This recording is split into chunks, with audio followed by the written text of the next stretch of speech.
जो हम करें वो हमारी प्रेजेंस, हमारी मौजूदगी, हमारी उपस्थिति पूरी पूरी उसमें हो। एक फकीर हुआ नागार्जुन, एक गांव से निकलता था, अद्भुत फकीर था। कुछ थोड़े से ऐसे अद्भुत लोग हुए हैं, उनमें से एक था। एक लकड़ी का भिक्षा पात्र ही उसकी कुल संपत्ति थी। जिस गांव से निकला उस गांव की साम्राज्ञी ने उसे बुलाया और कहा कि तुम जैसे अद्भुत फकीर के हाथ में लकड़ी का ये भिक्षा पात्र शोभा नहीं देता। मैंने एक भिक्षा पात्र बनाया सोने का, उसमें बहुत बहुमूल्य जवाहरात जड़े हैं, वो तुम्हें मैं भेंट करती हूं, इतनी कृपा करो, इनकार मत करना। नागार्जुन करूंगा, जैसा लकड़ी वैसा सोना। हमें भीख मांगने से मतलब, रोटी खाने से मतलब। कोई साधारण सन्यासी होता, वो कहता क्षमा करें, हम सोने को छू सकते? सोना और हम छुएंगे? आंख फेर लेता, भागता वहां से कि सोना कहीं पकड़ ना ले। लेकिन जो जानता है उसे सोना और मिट्टी में भेद नहीं। जो नहीं जानता वो सोने से भागता है या सोने के लिए भागता है। ये दोनों अज्ञानियों के दो दल। एक सोना पाने के लिए भागता है, एक सोने से घबरा के भागता है। अज्ञानियों के दो दल हैं। लेकिन जो जानता है उसे सोने से भागना नहीं, सोने के लिए भी भागना नहीं। उसने तो अगर तुझे इससे सुख मिलता है तो ठीक है, यही ठीक, हमें तो रोटी खानी, हम इसमें ही मांग के खा लेंगे। वो लेके चला, लेकिन चलते वक्त उसने रानी को कहा कि देख, लेकिन इसमें एक खतरा है।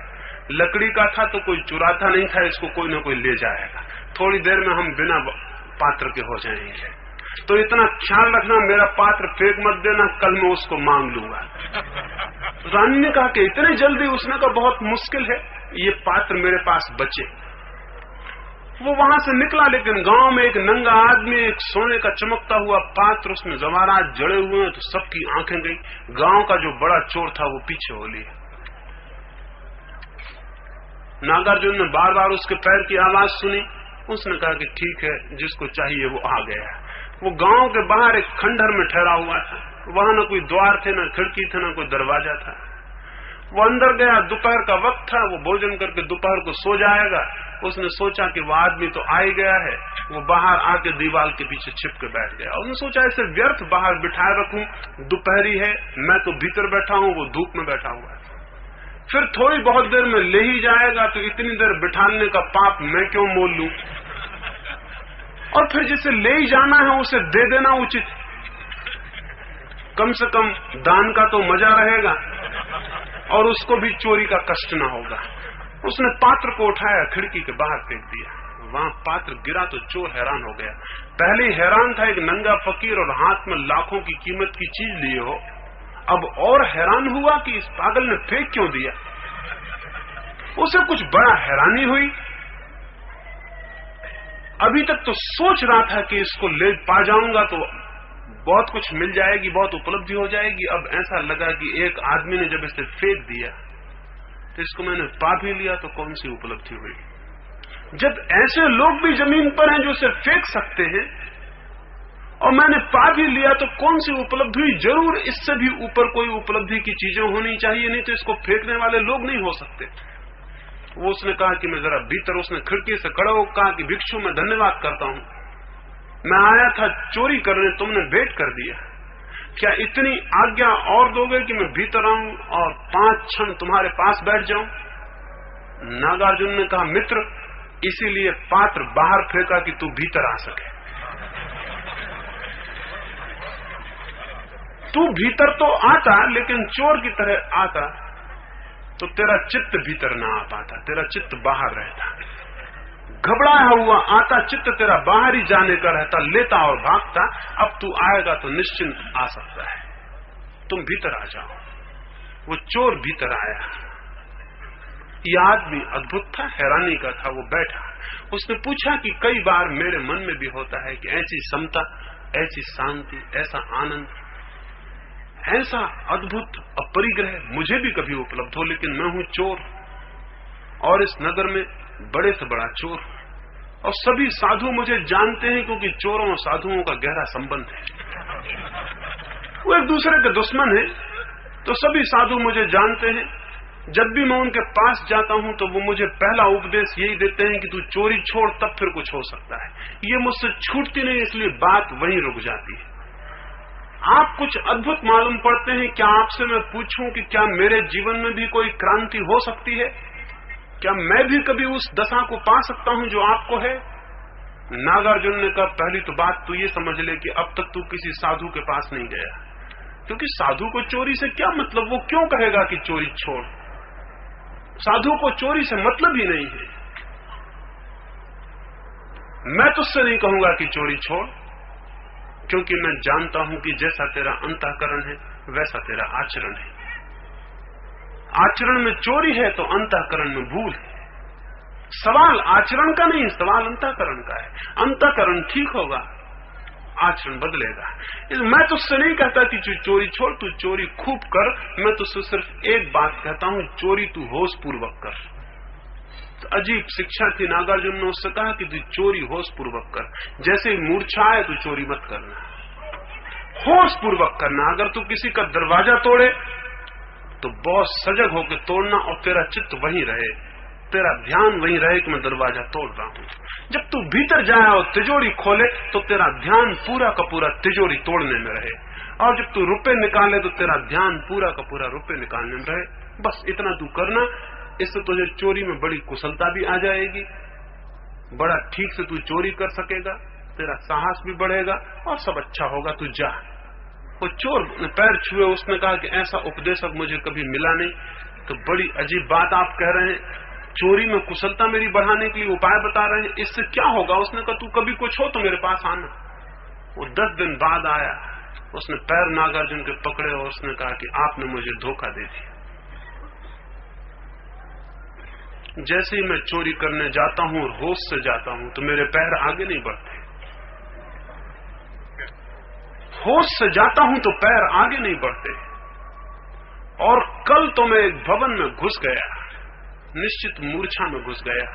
फिर मुझे एकदम ख्याल आया कि मैं तो होश में नहीं हूं, तो मैं तिजोरी के सामने खड़ा था। तिजोरी मैंने खोल ली थी, संपत्ति बहुत मेरे हाथ में थी, इतनी कभी मेरे सामने नहीं थी। सारा घर सोया था लेकिन मैं जागा हुआ था, ये मुश्किल हो गई। सारा घर सोया हुआ था, संपत्ति मेरे सामने थी लेकिन मैं जागा हुआ था, ये मुश्किल हो गई। संपत्ति छोड़कर वापस लौट आया। तब मैंने जाना कि दूसरों के सोने से चोरी नहीं हो रही है, मेरे सोने से चोरी हो रही है। और चोरी गई, क्योंकि जाग के मैंने अपने भीतर वो संपदा पाली जो सो के मैंने बाहर बहुत खोजी और मुझे नहीं मिल सकी। एक भीतर एक ज्योति का, एक चैतन्य का अनुभव हुआ। तो मैं कहूं, कुछ और जीवन में बहुत करने जैसा नहीं है। करने जैसा है कर्म में ध्यान को संयुक्त। जो भी हम कर रहे हैं, जो भी, चाहे कोई जूते सी रहा हो, चाहे कोई चोरी कर रहा हो, चाहे कोई कुछ भी कर रहा हो, इससे कोई प्रयोजन नहीं कि कौन क्या कर रहा है। जो भी हम कर रहे हैं वो परिपूर्ण ध्यान से इंटीग्रेटेड हो, वो पूरा संयुक्त हो। ध्यान से संयुक्त होकर सब कर्म प्रार्थना बन जाते हैं, सब कर्म पवित्र हो जाते हैं। जो अपवित्र है वो होना बंद हो जाएगा, जो पवित्र है वो शेष रह जाएगा। और क्रांति ये होगी कि भीतर इस ध्यान पूर्वक कर्म के प्रवेश से उसका बोध होगा, जो चेतना है, वो जो आत्मा है, उसका बोध का बिंदु उपलब्ध हो जाए तो सब उपलब्ध हो जाता है। सारे धर्मों ने जो कहा, सारे ज्ञाताओं ने जो कहा, सारे संतों ने, साधुओं ने जो कहा, सारे तीर्थंकरों ने, ईश्वर पुत्रों ने, अवतारों ने जो कहा, वो उस एक बिंदु के उपलब्ध होने से उपलब्ध हो जाता है। परिधि को बदलने की बात नहीं, केंद्र को जागने और जीतने की बात है। और जो उसे जीतता और जानता है, वह इस जीवन में जो भी जानने जैसा है और जो भी जीतने जैसा है उसे जीत लेता है और जान लेता है। धन्यता उसे उपलब्ध होती है, आनंद और शांति उसे उपलब्ध होते हैं। उसे ज्ञात होता है कि मैं अमृत हूं, क्योंकि वो जो चैतन्य की शिखा है उसकी कोई मृत्यु नहीं है। और उसे ज्ञात होता है कि मैं देह से पृथक और अलग हूं। और उसे ज्ञात होता है कि कोई बंधन मेरे ऊपर नहीं, मैं परम स्वतंत्र हूं। और उसे ज्ञात होता है कि कोई कड़ियां मेरे ऊपर नहीं, मैं परम मोक्ष हूं। जो उस एक बिंदु को जानता है वो परमात्मा के सारे रहस्य को, राज को जान ले। वो बिंदु प्रत्येक के भीतर है और वो ज्योति सबके भीतर है, लेकिन कुछ ज्योति को, तेल को जोड़ने की, दिए को जलाने की बात है। एक बार ऐसा हुआ, एक राजा का पुराना वजीर मर गया। बड़ा राज्य था और हमेशा उस राज्य में वजीर बड़ी खोजबीन के बाद रखा जाता था। जो देश का सबसे बड़ा विचारशील और चिंतक व्यक्ति होता, जो सबसे बड़ा ज्ञानी होता, उसी को वजीर बनाते थे। वजीर मर गया तो नए वजीर की खोज शुरू हुई। सारे देश में बुद्धिमान आदमी खोजे गए, सारे देश में परीक्षाएं हुई और अंततः 3 व्यक्ति लाए गए राजधानी में, जो कि उस देश में सबसे ज्यादा बुद्धिमान, सबसे ज्यादा समझदार लोग थे। फिर अंतिम परीक्षा का निर्णय का दिन आ गया, जबकि उन 3 में परीक्षा होगी और अंतिम व्यक्ति चुन लिया जाएगा। बड़ा भारी पद था। आज घोषणा कर दी गई, कल सुबह परीक्षा होगी और वे तीनों आदमी महल के एक भवन में ठहरा दिए गए।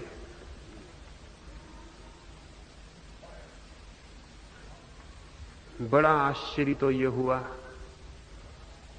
कि सांझ होते होते सारे गांव में यह खबर फैल गई कि परीक्षा क्या होनी, जैसी कि आजकल फैल जाती है तब भी फैल गई।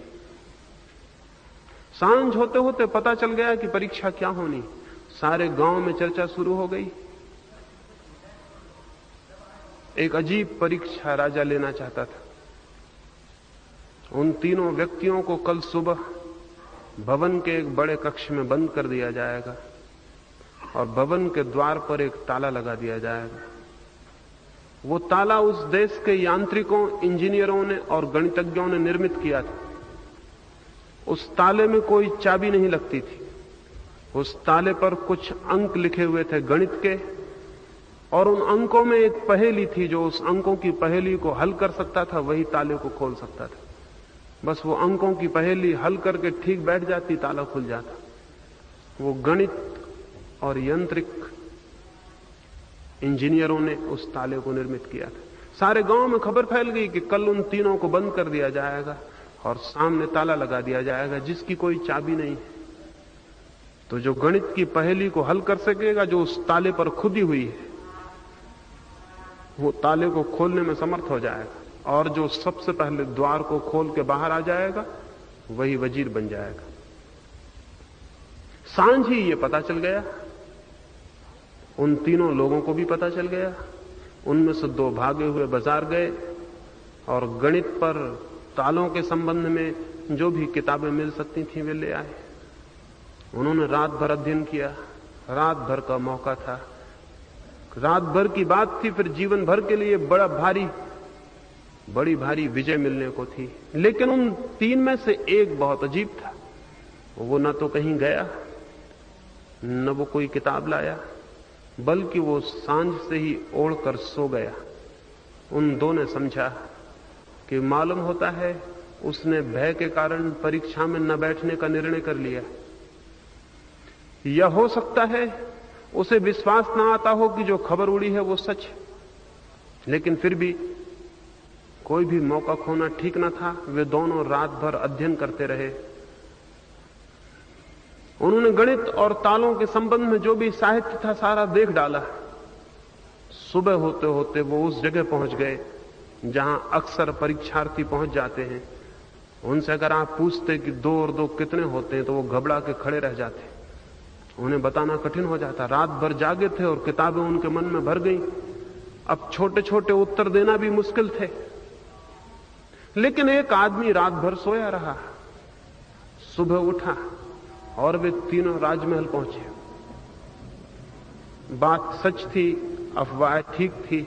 उन्हें एक कक्ष में बंद कर दिया गया और एक बड़ा ताला उस पर लगा दिया गया। और राजा ने उनसे कहा कि गणित की एक पहेली है, इसे जो हल कर सकेगा वो दरवाजा खोल के बाहर आ जाएगा, और जो बाहर निकल आएगा मैं बाहर प्रतीक्षा करता हूं।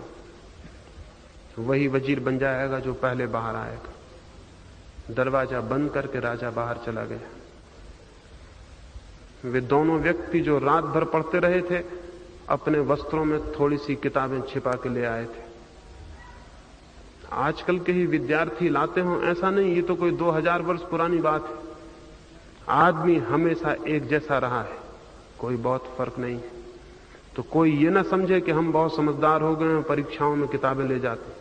पहले भी लोग ले जाते रहे, वो ले गए। उन्होंने जैसे ही दरवाजा बंद हुआ अपनी किताबें बाहर निकाल ली और वो ताले पर लिखे अंकों को कागजों पर लिखकर हल करने में लग गए। लेकिन वो एक आदमी बहुत अजीब था, वो आंख बंद करके कोने में बैठ गया।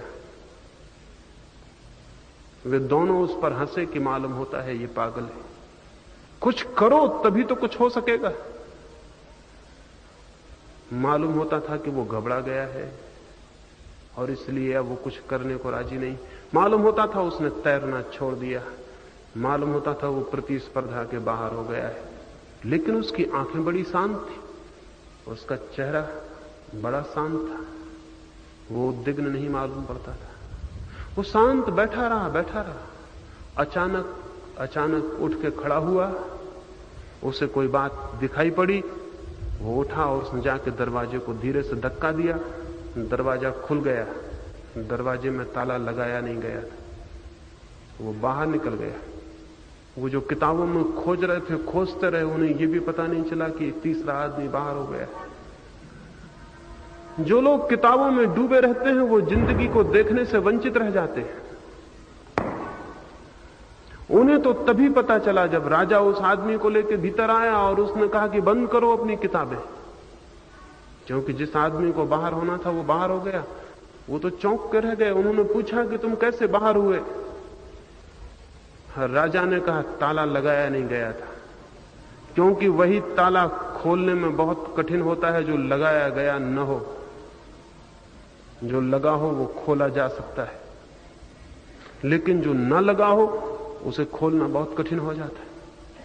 क्योंकि ये ख्याल ही पैदा नहीं होता कि हो सकता है ताला न लगा हो। यह आदमी सबसे ज्यादा समझदार है। इसने समझदारी का पहला सबूत दिया।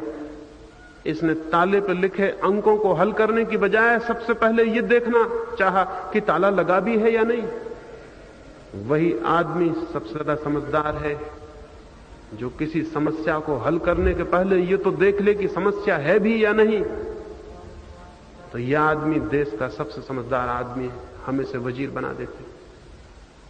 ये कहानी बड़ी अजीब है और ये कहानी बड़ी सच है। और ये कहानी एक आदमी के साथ नहीं, परमात्मा ने करीब करीब हर आदमी। एक गांव में एक धर्मगुरु आए। मुल्ला नसरुद्दीन भी सुनने गया। धर्मगुरु का उपदेश था कि दूसरों के जीवन में व्यवधान डालना हिंसा है। प्रवचन के बाद मुल्ला मंच पर पहुंचा, बोला मैं आपको एक बढ़िया लतीफा सुनाता हूं, जरा गौर से सुनिए। लतीफा 4 खंडों में। पहला खंड, एक सरदार जी साइकिल पर अपनी बीबी को बिठाकर कहीं जा रहे थे। रास्ते में गड्ढा आया, बीबी चिल्लाई जरा बच के चलाना। सरदार जी ने साइकिल रोकी और उतरकर बीबी को एक झापड़ मारकर कहा साइकिल मैं चला रहा हूं कि तू? धर्मगुरु बोले सही बात है, किसी के काम में अड़ंगा नहीं डालना चाहिए। मुल्ला ने आगे कहा जरा सुनिए दूसरा खंड। सरदार जी घर आए, बीबी चाय बनाने बैठी, गुस्से में तो थी ही, स्टोव में खूब हवा भरने लगी। सरदार जी बोले देखो कहीं स्टोव की टंकी न फट जाए। बीबी ने दाढ़ी पकड़ के सरदार जी को एक चांटा लगाया, बोली चाय मैं बना रही हूं या तुम? धर्मगुरु बोले वाह वाह क्या चुटकुला है, किसी के काम में बीच में बोलना ही नहीं चाहिए। मुल्ला ने कहना आगे जारी रखा, कहा सुनिए अब सुनिए चौथा खंड। एक बार सरदार जी, धर्मगुरु ने बीच में टोका अरे भाई पहले तीसरा तो सुनाओ। दूसरे के बाद ये चौथा खंड कहां से आ गया? नसरुद्दीन ने आव देखा ना ताव, भर ताकत एक घूंसा धर्मगुरु की पीठ पर लगाया और बोला चुटकुला मैं सुना रहा हूं कि तुम? ऐसा कुछ कर सको तो आनंद वितराग कुछ हो सकता है, नहीं तो गए और 3 बार झुक झुक के नमस्कार किया तो थोथुमल सुनने वाले नहीं।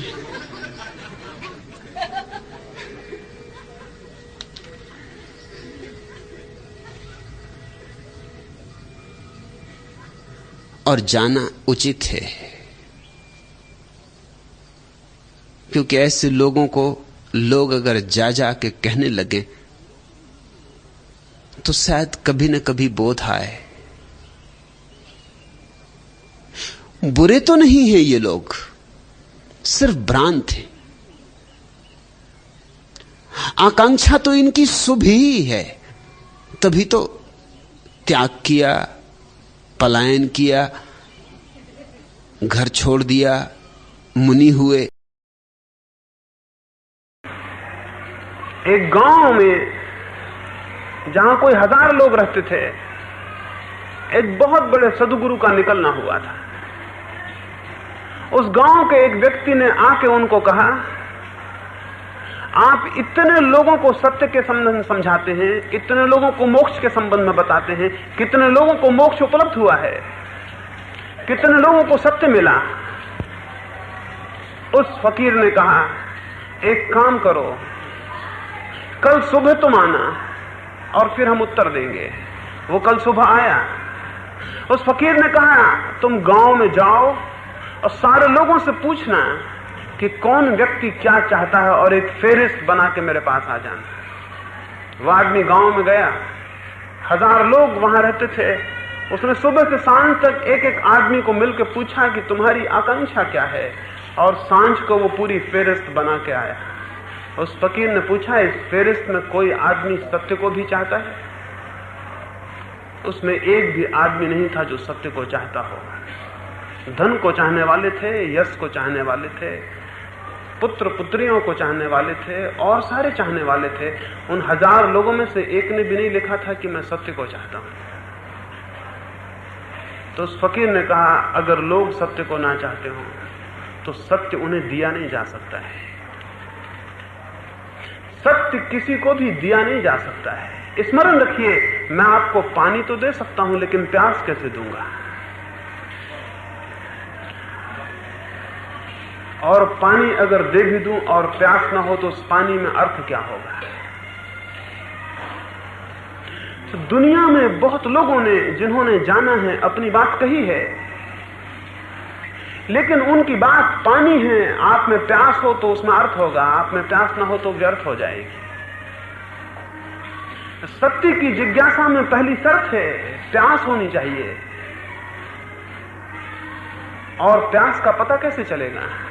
अगर एक मरुस्थल में मुझे छोड़ दिया जाए तो सूरज जोर से तपता हो और पानी कहीं दिखाई ना पड़ता हो और मैं प्यास से तड़पने लगूं, मैं प्यास से इतना व्याकुल हो जाऊं कि कोई आके मुझसे कहे कि हम पानी तो देते हैं, लेकिन पानी जीवन के मूल्य पर देंगे। हम पानी देंगे लेकिन बाद में जीवन ले लेंगे। तो मैं पानी लेना पसंद करूंगा या जीवन बचाना? मैं पानी ले लूंगा और जीवन खो दूंगा। प्यास तब पूरी होती है जब हम उसके लिए जीवन भी देने को तैयार हों। तो अकेली प्यास ही काफी नहीं है, इतनी प्यास कि हम उसके लिए सब कुछ देने को तैयार हों, तो सत्य उपलब्ध होता है। सत्य बहुत सस्ती बात नहीं है। असल में जीवन में जो भी महत्वपूर्ण है वो सस्ता नहीं हो सकता। और सत्य एक अर्थ में किसी भी मूल्य पर नहीं पाया जा सकता है सिवाय जीवन दिए। महावीर के समय में बिंबिसार नाम के राजा ने उनसे जाके कहा था, बिंबिसार ने महावीर को कहा, मैं सत्य को उपलब्ध करना चाहता हूं और आप जानते हैं मैंने दूर दूर तक की यात्राएं की हैं और दूर दूर तक मैंने विजय की पताकाएं फहरा दी हैं। जहां तक मुझे ख्याल जाता है वहां तक मेरा राज्य फैल गया है। तो आप मेरी शक्ति से तो परिचित ही होंगे। अब मैं सत्य भी पाना चाहता हूं। मैंने सुना है अकेली संपत्ति और अकेले राज्य के पालने से शांति नहीं मिलती, तो अब मैं सत्य भी पाना चाहता हूं। तो मुझे क्या देना होगा? सत्य पाने के लिए मुझे क्या देना होगा? महावीर ने कहा, तेरे ही गांव में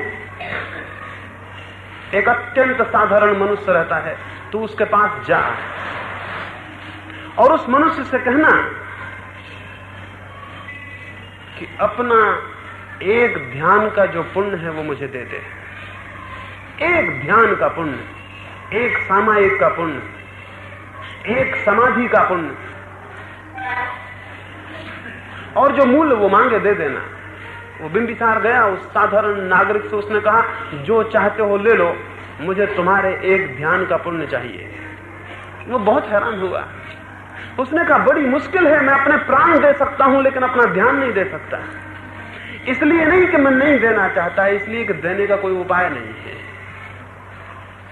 मैं अपने प्राण दे सकता हूं लेकिन अपना ध्यान नहीं दे सकता।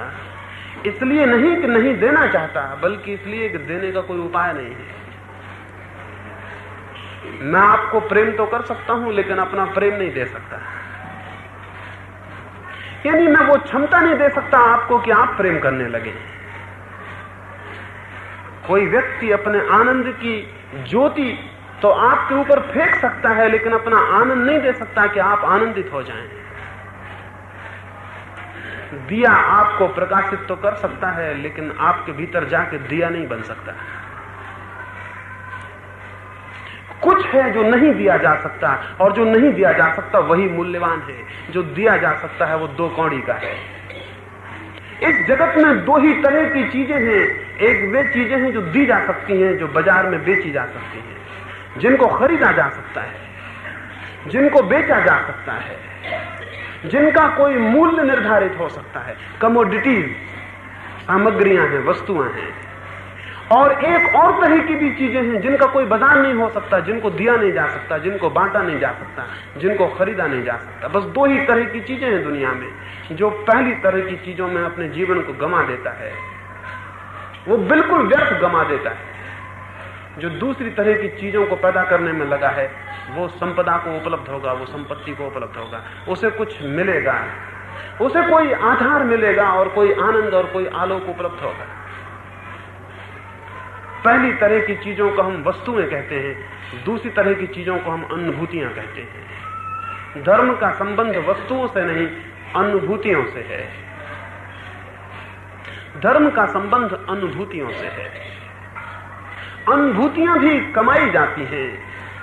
और उस छोटे से साधक ने बिंबिसार को कहा, मैं अपने प्राण दे दूं लेकिन अपनी अनुभूति कैसे दूं? तो महावीर से ही जाके पूछना कि उसका क्या मूल्य है, मैं मूल्य कैसे बताऊं? बिंबिसार वापस लौट गया। उसे समझ में आया, उसे ख्याल में आया, कुछ बातें ऐसी हैं जो शक्ति से उपलब्ध नहीं हो सकती। शक्ति उसके पास बहुत थी, बहुत उसके पास शक्ति थी। उसने बड़े राज्य जीते थे और तब उसे पता पड़ा कि राज्यों के जीतने से भी कोई बड़ी जीत हो सकती है, जिनको कि जिसने राज्यों को जीता वो भी जीतने में समर्थ नहीं मालूम होता। और उसे लगा कि मेरी सारी शक्ति व्यर्थ है, एक व्यक्ति के ध्यान को मैं नहीं छीन सकता। ऐसा ही फिर दोबारा हुआ। एक दूसरा बादशाह भारत आया, सिकंदर। जब वो भारत से वापस लौटने लगा तो उसके मित्रों ने उससे यूनान में कहा था, एक सन्यासी को भारत से लेते आना था कि हम देखें कि सन्यासी कैसा होता है, और सारी चीजें तुम लूट के लाओगे, एक सन्यासी को भी लूट लाना।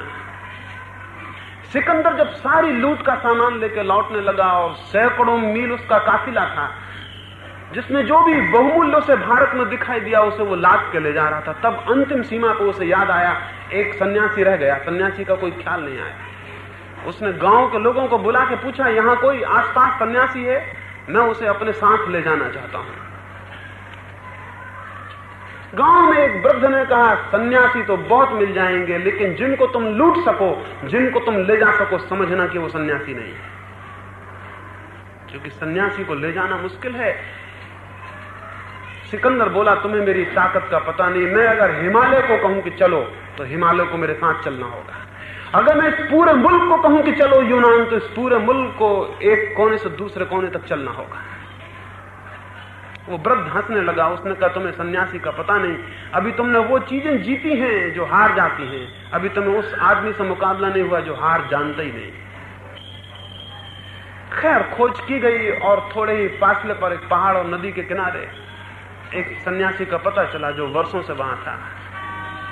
सिकंदर ने अपने सिपाही भेजे। उन सिपाहियों ने जाकर उस साधु को कहा, महान सिकंदर की आज्ञा है कि हमारे साथ चलो यूनान, बहुत सुख सुविधा तुम्हें देंगे, कोई अड़चन ना होगी, कोई किसी तरह की तुम्हें परेशानी ना होगी, शाही मेहमान तुम रहोगे। वो सन्यासी बोला तुम्हें शायद पता नहीं, सन्यासी हम उसको कहते हैं जिसने सिवाय अपने और सबकी आज्ञाएं मानना छोड़ दिया है। सन्यासी ने कहा तुम्हें शायद पता नहीं, सन्यासी हम उसे कहते हैं जिसने सिवाय अपने और सबकी आज्ञाएं मानना छोड़ दिया है। सिकंदर को कहना यहां कोई आज्ञा प्रवेश नहीं कर सकती। वे सिपाही बोले कि तुम्हें सिकंदर का शायद पता नहीं है, अगर तुम ऐसे ना गए तो तलवार के बल ले जाए जाओगे। तो सन्यासी ने कहा तुम सिकंदर को ही भेज दो। और सिकंदर नंगी तलवार लेके गया और उसने सन्यासी को कहा क्या विचार है, मेरे पीछे चलते हैं? वो सन्यासी बोला हम तो केवल अपने ही पीछे चलने के आदी हैं। सिकंदर ने कहा इसका परिणाम बुरा होगा। उस सन्यासी ने कहा जिसको तुम चोट पहुंचा सकते हो उसका हम त्याग कर चुके हैं।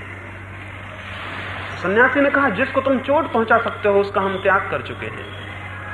सिकंदर ने कहा परिणाम मृत्यु होगा। सन्यासी ने कहा जो मर जाता है उसे हमने समझ लिया कि वो हमारा होना नहीं है,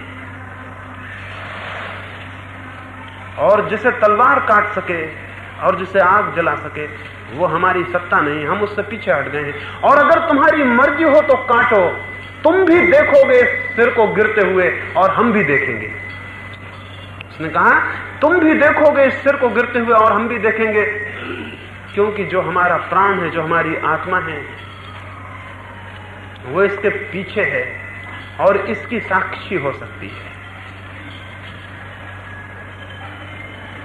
सिकंदर की म्यान उठी, उसकी तलवार म्यान के भीतर चली गई। उसने अपने सैनिकों से कहा वापस लौट चलो, सन्यासी को ले जाना कठिन है। उस सन्यासी ने चलते वक्त कहा सन्यासी को मार डालना तो आसान है, सन्यासी को जीतना संभव नहीं। सिकंदर जब वापस पहुंचा उसके मित्रों ने पूछा सन्यासी को लाए हैं? वो बोला सारा संसार ला सकता था, सन्यासी को लाने की बात मत कहो। और एक जगह एक साधारण नंगे फकीर के पास जाके पता चला कि मेरी सारी शक्ति 2 कौड़ी की है। ऐसा ही बिंबिसार को पता चला उस दिन की उसकी सारी शक्ति व्यर्थ है। संसार की वस्तुएं शक्ति से पाई जाती हैं और जिनको मैंने अनुभूतियां कही वो शक्ति से नहीं शांति से पाई जाती हैं। वस्तुएं शक्ति से उपलब्ध होती हैं, अनुभूतियां शांति से उपलब्ध होती हैं। जिसकी शक्ति पर आस्था है वो केवल वस्तुओं को इकट्ठा कर पाएगा, और जिसकी शांति पर आस्था है वो अनुभूतियों को भी उपलब्ध हो जाता है। स्मरण रखें, इसका अर्थ हुआ कि शांति शक्ति से भी बड़ी शक्ति है।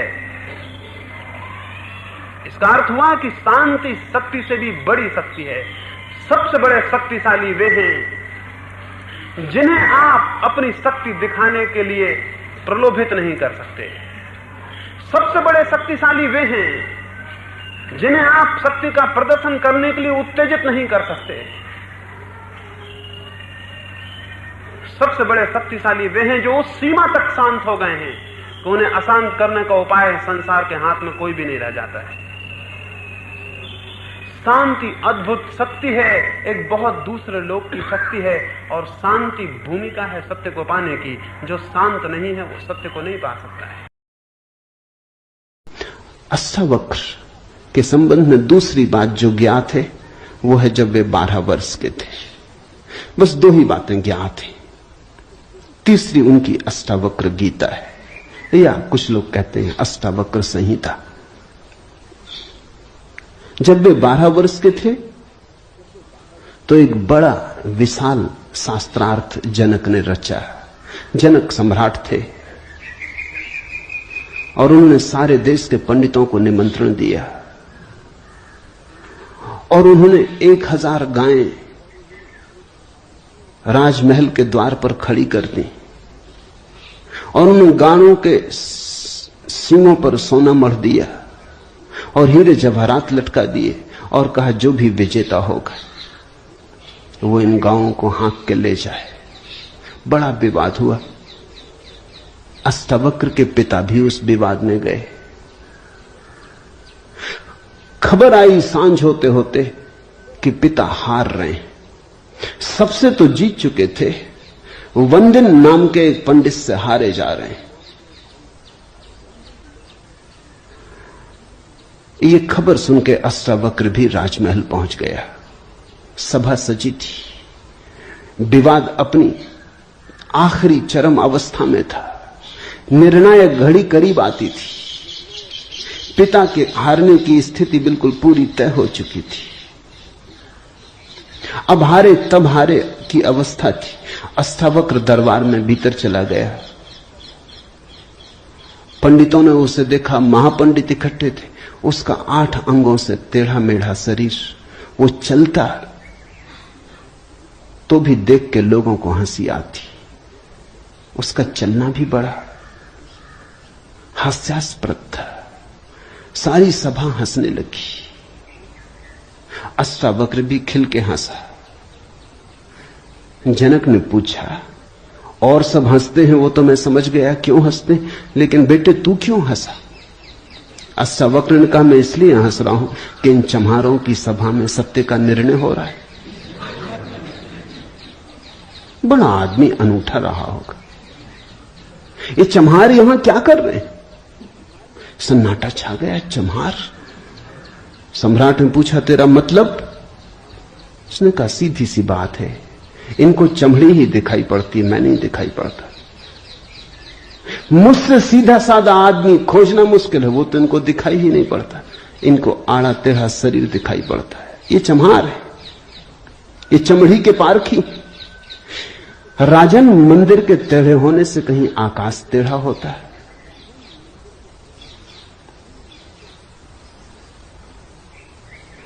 घड़े के फूटे होने से कहीं आकाश फूटता है?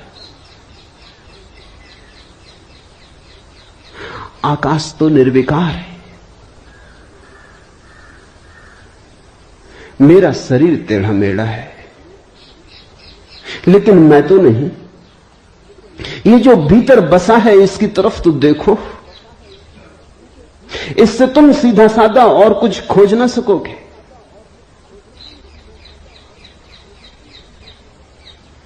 ये बड़ी चौंकाने वाली घोषणा थी। सन्नाटा छा गया होगा। जनक प्रभावित हुआ, झटका खाया। निश्चित ही कहां चम्हारों की भीड़ इकट्ठी करके बैठा है। खुद पे भी पश्चाताप हुआ, अपराध लगा कि मैं भी हंसा।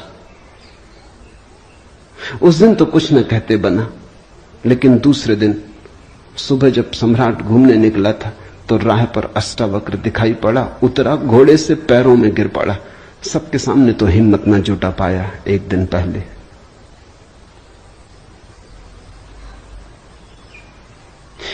दिन पहले तो कहा था, बेटे तू क्यों हंसता है? 12 साल का लड़का था। उम्र तौली थी, आज उम्र नहीं तौली। आज घोड़े से उतर गया, पैर पर गिर पड़ा, साष्टांग दंडवत, और कहा, पधारे राजमहल, मेरी जिज्ञासाओं का समाधान करें। हे प्रभु, आए मेरे घर। बात मेरी समझ में आ गई। रात भर मैं सो ना सका। ठीक ही कहा, शरीर को ही जो पहचानते हैं उनकी पहचान गहरी कहां। आत्मा के संबंध में विवाद कर रहे हैं और अभी भी शरीर में रस और विरस पैदा होता है, घृणा, आकर्षण पैदा होता है। मर्त्य को देख रहे हैं, अमृत की चर्चा करते हैं। धन्य भाग मेरे कि आप आए और मुझे चौंकाया, मेरी नींद तोड़ दी। अब पधारो, राजमहल में उसने बड़ी सजावट कर रखी थी, स्वर्ण सिंहासन पर बिठाया था इस 12 साल के अष्टावक्र को, और उससे जिज्ञासा की। जीवन जीवंत वस्तु है। सीखे उत्तर गणित में हो सकते हैं, जीवन में नहीं हो सकते।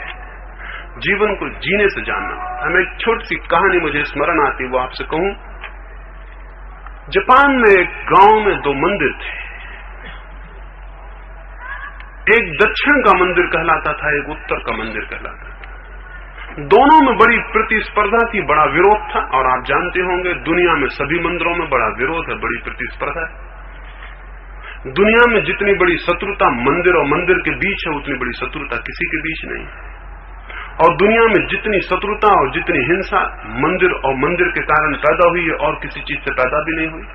मंदिरों के नाम पर मनुष्य का जितना पतन हुआ है, उतना किसी और चीज के नाम पर हुआ भी नहीं। उन 2 मंदिरों में बड़ा विरोध था, और एक दूसरे के प्रति निरंतर विरोध की कुछ बातें उनके पुरोहित प्रचारित करते रहते थे। दोनों पुरोहितों के पास 2 छोटे बच्चे थे, जो उनकी साग सब्जी लाने की और छोटे मोटे काम करते थे। उनको भी मनाही था कि वो आपस में बातचीत ना करें, लेकिन बच्चे बच्चे हैं और बड़ों की दुश्मनी नहीं जानते। और अगर दुनिया बच्चों के हाथ में छोड़ दी जाए, दुनिया में कोई दुश्मनी नहीं होगी, कोई युद्ध नहीं होगा। लेकिन बड़ों के हाथ में दुनिया है, और बड़े मरने के पहले छोटे बच्चों को भी सब बातें सिखा जाते हैं। सारी दुश्मनी, सारा संघर्ष, सारा द्वंद्व, सारी राजनीति, सारा धर्म। उनको बड़ा डर रहता है कि हम मर जाएंगे, लेकिन हमारे झगड़े न मर जाएं। तो हजारों साल की मूर्खताएं वो बच्चों को सिखा देते हैं, ताकि वो तैयार रहें और दुश्मनियां कायम रहें और आदमी दूर बना रहे। उनको डर था कि वो बच्चे आपस में ना लगे, बच्चे बच्चे हैं। उनका मन होता था कि वो आपस में मिले। एक दिन उन्होंने देखा कि दोनों पुजारी भीतर हैं, वो बाजार सब्जियां लेने जाते थे। तो उत्तर के मंदिर के लड़के ने दक्षिण के मंदिर के लड़के से पूछा, मित्र कहां जा रहे हो? उस लड़के ने कहा, जहां हवाएं ले जाएं। वो बड़ा हैरान हुआ ये उत्तर सुन के। उसे कुछ सूझना पड़ा कि क्या उत्तर दे। वापस लौट के उसने अपने गुरु को कहा कि आज मैं बड़ी दिक्कत में पड़ गया। मैंने उस मंदिर के लड़के से पूछा कि कहां जा रहे हो? वो बोला कि जहां हवाएं ले जाएं। उसके गुरु ने कहा कि देखो, उस मंदिर के बच्चे से भी हारना बहुत बुरी बात है। कल तुम जाना और फिर यही पूछना कहां जा रहे हो। वो कहेगा जहां हवा ले जाएं। तो तुम उससे कहना कि अगर हवाएं ना होती तो तुम कहां जाते। तुम उससे ये कह देना कि अगर हवाएं ना होती तो तुम कहां जाते। वो बच्चा दूसरे दिन तैयार था, सीखा हुआ उत्तर भीतर था, वो गया। उसने जाति से पूछा कि मित्र कहां जा रहे हो? उसने सोचा कि अब वो कहेगा जहां हवा ले जाएं। सोचा कि वो कहेगा कि जहां हवा ले जाएं। लेकिन वो लड़का बोला जहां पैर ले जाएं। अब उसका उत्तर तो ये था सीखा हुआ कि अगर हवाएं ना हो तो तुम कहां जाओगे। वो बड़ी दिक्कत में पड़ा कि क्या करे। वो वापस लौट के आया गुरु से। उसने कहा कि वो लड़का तो बदल गया। वो आज कहने लगा कि जहां पैर ले जाएं। उसके गुरु ने कहा देखो, उससे हारना ठीक नहीं है। कल तुम कहना कि अगर तुम्हारे पैर न होते और तुम लंगड़े होते तो जिंदगी में कहां जाते। और दूसरे दिन फिर तैयार पहुंचा। उसने लड़के से पूछा कि कहो मित्र कहां जा रहे हो? वो बोला सब्जी खरीदने। वे उत्तर जो सीखे हुए होते हैं इतने ही हास्यास्पद हो जाते हैं, लेकिन हमारे सब उत्तर सीखे हुए हैं। अगर मैं आपसे पूछूं आत्मा है, और अगर आप कहें कि है, तो जरा विचार करना क्या ये उत्तर के मंदिर वाले लड़के का उत्तर नहीं है? अगर मैं आपसे पूछूं ईश्वर है और आप कहें है, तो जरा विचार करना ये सीखा हुआ तो नहीं है। अगर आप कहें नहीं है, अगर आप कम्युनिस्ट मुल्क में पैदा हुए हो, नास्तिक घर में पैदा हुए हो, तो आप कहें नहीं है, तो भी विचार करना कि ये उत्तर सीखा हुआ तो नहीं है। क्योंकि आस्तिकता भी सीखी जा सकती है, नास्तिकता भी सीखी जा सकती है, लेकिन जीवन को जानना होता है। इसलिए ना आस्तिक जीवन को जान पाता है, ना नास्तिक जीवन को जान पाता है। जो जानते हैं उनका मार्ग कुछ और होता है। हम सारे लोग सीखे हुए उत्तरों से बेचैन और परेशान हैं, लेकिन हम सारे लोग उत्तर सीखे हुए बैठे हैं। और इन उत्तरों को पकड़ रखने में एक रस है, एक आनंद है, इसलिए पकड़े हुए हैं। नहीं तो कौन पकड़ेगा? रस है ज्ञानी होने के दंभ का। बिना जाने हुए ज्ञानी होने का मजा आ जाता है अगर हम कुछ उत्तर सीख लें। इसलिए हम सारे लोग सीखना चाहते हैं। कल ही मुझे किसी ने कहा कि शास्त्रों के बड़े अध्ययन में मैं लगा हूं। मैंने कहा किस लिए? इसलिए ना कि कुछ उत्तर सीखे जा सके, लेकिन उत्तर सीख के क्या कोई जीवन की समस्या हल होती है? मैं कितने ही उत्तर सीख लूं, दुनिया की सारी समस्याओं को उत्तर सीख लूं, तो भी मेरे जीवन की समस्या हल होगी? जीवन की समस्या कुछ बातें सीखने से हल नहीं होती, बल्कि जीवन में प्रवेश करने से हल होती। तो जब कोई व्यक्ति उत्सुक होता है सत्य को या जीवन को जानने को, तो सबसे बड़ी बाधा जो खड़ी हो जाती है वो खड़ी हो जाती है कि वो कुछ बातों को सीखने लगता है, जानने नहीं बल्कि सीखने की दिशा में चला जाता है। लर्निंग की अलग दिशा है, नोइंग की अलग दिशा है, जानने की अलग दिशा है, सीखने की अलग दिशा है। विज्ञान सीखा जा सकता है, धर्म सीखा नहीं जा सकता। इसलिए विज्ञान के विद्यालय हो सकते हैं, धर्म का कोई विद्यालय नहीं हो सकता। विज्ञान के ग्रंथ हो सकते हैं, धर्म का कोई ग्रंथ नहीं हो सकता। असल में स्वयं में हम प्रविष्ट हैं ही, हम वहां मौजूद हैं, हम वहां घुसे हुए हैं, हम वहां ठहरे हुए हैं।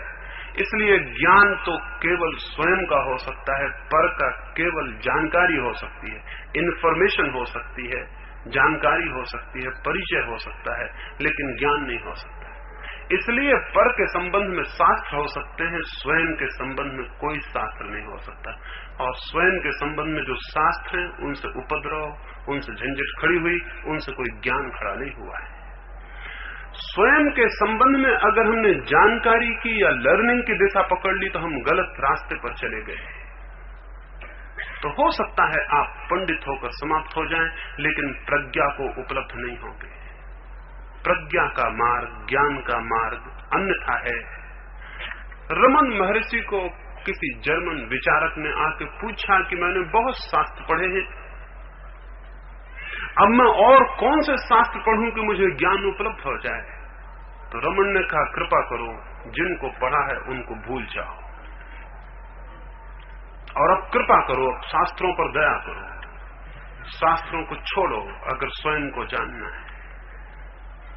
क्योंकि शास्त्र की जानकारी होगी, और जानकारी मन को परतंत्र करती है, बांधती है, विश्वास खड़े करती है, बिलीफ्स पैदा होती हैं कि हम मानने लगते हैं कि ईश्वर है या नहीं है। और ये मानना अगर बहुत गहरा हो जाए तो जानने का कोई सवाल नहीं रह जाता। हम खुद की खोज की आकांक्षा बंद हो जाती, उधार ज्ञान से हम तृप्त हो जाते, जैसे कोई किसी दूसरे की आंखों को अपनी आंखें मान ले और किसी। इसलिए विज्ञान में उपाधियां हो सकती हैं, डिग्रियां हो सकती हैं, परीक्षाएं हो सकती हैं। धर्म की कोई उपाधियां, कोई डिग्रियां और परीक्षाएं नहीं हो सकती, हालांकि होती, हालांकि चलती। और जब कोई धर्म की परीक्षा पास कर लेता तो सोचता है कि मैं धार्मिक हुआ। इससे ज्यादा नासमझी की और कोई बात हो सकती? धर्म इतनी जीवंत बात है, तो स्मरण रखें, पदार्थ के संबंध में सीखा जा सकता है, पदार्थ को जाना नहीं जा सकता। क्योंकि जानने के लिए भीतर प्रवेश करना होगा। हम पदार्थ में कितने ही भीतर प्रवेश करें, बाहर ही खड़े रहेंगे, भीतर नहीं जा सकते। पदार्थ में भीतर प्रवेश नहीं हो सकता है। इसलिए पदार्थ से ज्यादा परिचय हो सकता है, पदार्थ का ज्ञान नहीं हो सकता है। किसी भी पदार्थ को हम कितना ही जान लें, वो परिचय मात्र है, ज्ञान नहीं है। इसलिए विज्ञान रोज बदलता जाता है। जब परिचय गहरा होता है तो हमें पुराने सिद्धांत छोड़ देते होते हैं, नए सिद्धांत पकड़ लेने होते हैं। लेकिन नए सिद्धांत को बताने वाला भी कहता है हाइपोथेटिकल है, हमारी परिकल्पना है, हम पदार्थ को भी जानते नहीं। न्यूटन भी कहता है हम पदार्थ को नहीं जानते, इतना परिचय हमें मिला। आइंस्टीन भी कहता है इतना परिचय हमें मिला, आगे भी हम कहेंगे इतना परिचय मिला। ऐसा कोई भी दिन कभी नहीं होगा कि पदार्थ का ज्ञान हो सके, क्योंकि ज्ञान के लिए अंतः प्रवेश चाहिए। हम पदार्थ के बाहर ही रहेंगे, लाख उपाय करें तो भी पदार्थ के भीतर नहीं प्रवेश कर सकते। भीतर प्रवेश तो केवल स्वयं में हो सकता है, स्वयं के अतिरिक्त और किसी में नहीं हो सकता। मैंने सुना है रोम में एक बहुत प्रसिद्ध लोहार हुआ, उसकी प्रसिद्धि सारी दुनिया में थी, क्योंकि वो जो भी बनाता था वो चीज बेजोड़ होती थी। उस लोहार की दुकान पर बनी तलवार का कोई सानी न था, और उस लोहार की दुकान पर बने सामानों का सारे जगत में आदर था। दूर दूर के बाजारों में उसकी चीजें बिकती थी, उसका नाम बिकता था। फिर रोम पर हमला हुआ और रोम में जितने प्रतिष्ठित लोग थे पकड़ लिए गए। रोम हार गया, वो लोहार भी पकड़ लिया गया। वो तो काफी ख्याति लब्ध आदमी था, उसके बड़े कारखाने थे और उसके पास बड़ी धन संपत्ति थी, बड़ी प्रतिष्ठा थी, वो भी पकड़ लिया गया। 30 रोम के प्रतिष्ठित जो सर्वशाली आदमी थे उनको पकड़ के दुश्मनों ने जंजीरों और बेड़ियों में बांध के पहाड़ों में फेंक दिया मरने के लिए। जो 29 थे वो तो रो रहे थे, लेकिन वो लोहार शांत था। आखिर उन 29 ने पूछा कि तुम शांत हो, हमें फेंका जा रहा है जंगली जानवरों को खाने के लिए। उसने कहा फिक्र मत करो, मैं लोहार हूं, जिंदगी भर मैंने बेड़ियां और हथकड़ियां बनाई, मैं खोलना भी जानता हूं। तुम घबराओ मत, एक दफा इनको फेंक के चले जाने दो, मैं खुद भी छूट जाऊंगा, तुम्हें भी छोड़ लूंगा, तुम डरो मत। तो लोगों की हिम्मत आ गई, आशा आ गई, बात तो सच थी, उससे बड़ा कोई कारीगर न था। जरूर जिंदगी भर लोहे के साथ ही खेल खेला है तो जंजीरें न खोल सकेगा, खोल लेगा, ये बात भरोसे की थी। फिर दुश्मनों ने फेंक के गड्ढों में चले गए। वे सब घिसट के किसी तरह उस लोहार के पास पहुंचे, पर वो लोहार रो रहा था। उन्होंने पूछा कि मामला क्या है, तुम और रो रहे, और हमने तो तुम पे भरोसा किया था, और हम तो तुम्हारी आशा से जीते रहे, अब तक हम तो मर ही गए होते, तुम क्यों रो रहे हो, हुआ क्या, अब तक तो तुम प्रसन्न थे। उसने कहा कि मैं रो रहा हूं इसलिए कि मैंने जब गौर से अपनी जंजीरें देखी तो उन पे मेरे हस्ताक्षर हैं, वो मेरी ही बनाई हुई, मेरी बनाई जंजीरें तो टूट ही नहीं सकती। ये किसी और की बनाई होती तो मैंने तोड़ दी होती, लेकिन यही तो मेरी कुशलता है कि मेरी बनाई जंजीर टूट ही नहीं सकती। असंभव, ये नहीं हो सकता, मरना ही होगा। उस लोहार की कहानी जब मैंने पढ़ी तो मुझे याद आया, ये तो हर संसारी आदमी की कहानी। आखिर में तुम एक दिन पाओगे कि तुम्हारी ही जंजीरों में फंस के तुम मर गए, और तुमने बड़ी कुशलता से उनको ढाला था, तुम्हारे हस्ताक्षर उन पर है। तुम भली भांति पहचान लोगे कि ये अपने ही हाथ का जाल है। इस पूरे सिद्धांत का नाम कर्म है। तुम ही बनाते हो, तुम ही ये सींचे ढालते हो, तुम ही ये पिंजड़े बनाते हो। फिर कब तुम इसमें बंद हो जाते हो, कब द्वार गिर जाता है, कब ताले पड़ जाते हैं, तुम्हें समझ में नहीं आता। ताले भी तुम्हारे बनाए हुए, और जिन्हें हम परतंत्र करते हैं वे भी हमें परतंत्र करना चाहते हैं। मैंने सुना है कि एक आदमी एक गाय को रस्सी बांधकर जंगल की तरफ ले जा रहा है, और एक सन्यासी उस रास्ते से गुजरा है, और वह आदमी गाय को खींच रहा है और जंगल की तरफ ले जा रहा है। और उस सन्यासी ने खड़े होकर उस गांव के लोगों से पूछा कि मैं एक सवाल पूछना चाहता हूं, ये गाय इस आदमी के साथ बंधी है या ये आदमी इस गाय के साथ बंधा है? गांव के लोगों ने कहा बात सीधी और साफ है कि गाय आदमी के साथ बंधी है। तो सन्यासी ने पूछा अगर गाय भाग जाए तो सन्यासी उसके पीछे भागेगा या नहीं भागेगा? उन लोगों का भागना ही पड़ेगा। तो उस सन्यासी ने कहा गाय बहुत दृश्य रस्सी से बंधी है, यह आदमी बहुत अदृश्य रस्सी से बंधा है, ये भी गाय को छोड़ नहीं सकता। गाय के गले पर रस्सी है जो बहुत साफ और दिखाई पड़ रही, इस आदमी के गले पे भी गाय की रस्सी है जो बहुत साफ है और दिखाई नहीं पड़ रही। मालिक और गुलाम में इतना ही फर्क है कि एक की गुलामी दृश्य होती है और एक की गुलामी अदृश्य होती है, इससे ज्यादा कोई भी फर्क नहीं। हम जिसे गुलाम बनाते हैं वो हमें भी गुलाम बना लेता है। The possessor becomes the possessed। परिग्रह, खोज है इस बात की कि मैं अपना मालिक कैसे हो जाऊं। सुना है मैंने एक फकीर के मरने का वक्त करीब आ गया था, थोड़े से पैसे उसके पास थे। उसने अपने शिष्यों को कहा कि इस गांव के सबसे गरीब आदमी को मैं ये पैसे दे देना चाहता हूं। तो गांव के सारे गरीब दूसरे दिन इकट्ठे हो गए, लेकिन उसने किसी को गरीब मानना स्वीकार न किया। एक एक को उसने कहा कि नहीं तू नहीं, नहीं तू नहीं, अभी असली गरीब नहीं आया। और फिर दोपहर सम्राट अपने रथ से निकला तो उसने अपने पैसों की झोली सम्राट के रथ पे फेंक दी। सम्राट को भी पता था कि सबसे गरीब आदमी को वो पैसे मिलने वाले हैं उस फकीर के। उस सम्राट ने हंस के कहा कि पागल हो गए हो, सबसे अमीर आदमी को पैसे फेंकते हो। घोषणा की थी सबसे गरीब आदमी के लिए। तो उस फकीर ने कहा कि जिनके पास कम चीजें हैं उनकी गुलामी भी कम है, उनकी गरीबी भी कम है। तुम्हारे पास चीजें ज्यादा हैं, तुम्हारी गुलामी भी बड़ी है और तुम्हारी गरीबी भी बड़ी है। और मजा यह है सम्राट कि जिनके पास बहुत कम है शायद उन्होंने और खोज की आशा छोड़ दी हो, जिनके पास बहुत ज्यादा है उनकी खोज की आशा का भी कोई हिसाब नहीं। तुमसे बड़े गरीब आदमी को मैं इस जमीन पर नहीं जानता हूं। ये पैसे में तुम्हें बेच कर जाता हूं। शायद उस फकीर का कहना ठीक ही था।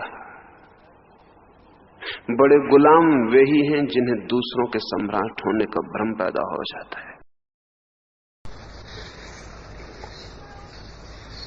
एक अति प्राचीन कथा है। घने वन में एक तपस्वी साधनारत था। आंख बंद किए सतत प्रभु स्मरण में लीन, स्वर्ग को पाने की उसकी आकांक्षा थी। न भूख की चिंता थी, न प्यास की चिंता थी। एक दीन दरिद्र युवती लकड़ियां बीनने आती थी वन में। वही दया खाकर कुछ फल तोड़ लाती, पत्तों के दोने बनाकर सरोवर से जल भर लाती और तपस्वी के पास छोड़ जाती। उसी सहारे तपस्वी जीता था। फिर धीरे धीरे उसकी तपश्चर्या और भी सघन हो गई। फल बिना खाए ही पड़े रहने लगे, जल दोनों में पड़ा पड़ा ही गंदा हो जाता। न उसे याद रही भूख की और न प्यास की। लकड़ियां बीनने वाली युवती बड़ी दुखी और उदास होती, पर कोई उपाय भी न था। इंद्रासन डोला। इंद्र चिंतित हुआ। तपस्या भंग करनी जरूरी है। सीमा के बाहर जा रहा है यह व्यक्ति। क्या स्वर्ग के सिंहासन पर कब्जा करने का इरादा है? लेकिन कठिनाई ज्यादा न थी, क्योंकि इंद्र मनुष्य के मन को जानता है। स्वर्ग से जैसे एक श्वास उतरी,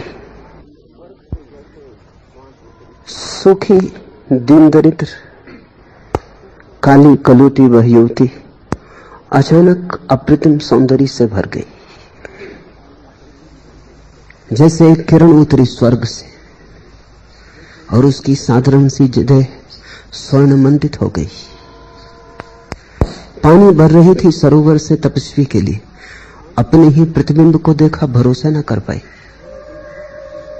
साधारण स्त्री न रही, अप्सरा हो गई। खुद के ही बिंब को देखकर मोहित हो गई। तपस्वी की सेवा उसने करनी जारी रखी। फिर एक दिन तपस्वी ने आंख खोली। इस वनस्थली से जाने का समय आ गया। तपश्चर्या को और गहन करना है, पर्वत शिखरों की यात्रा पर जाना है।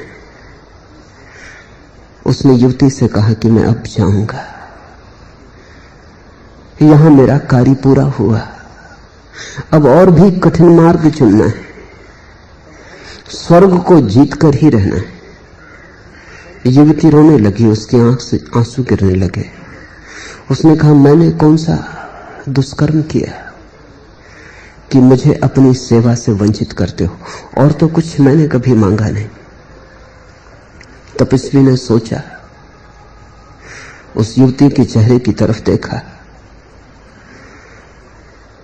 ऐसा सौंदर्य कभी देखा नहीं था, स्वप्न में भी ऐसा सौंदर्य कभी देखा नहीं था। युवती पहचानी भी लगती थी और अपरिचित भी लगती थी।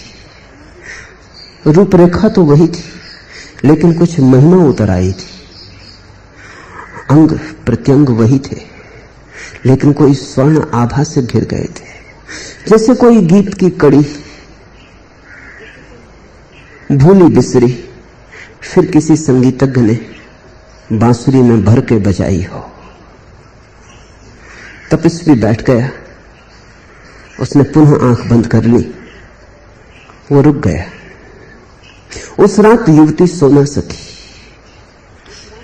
विजय का उल्लास भी था और साधु को पतित करने का पश्चाताप भी।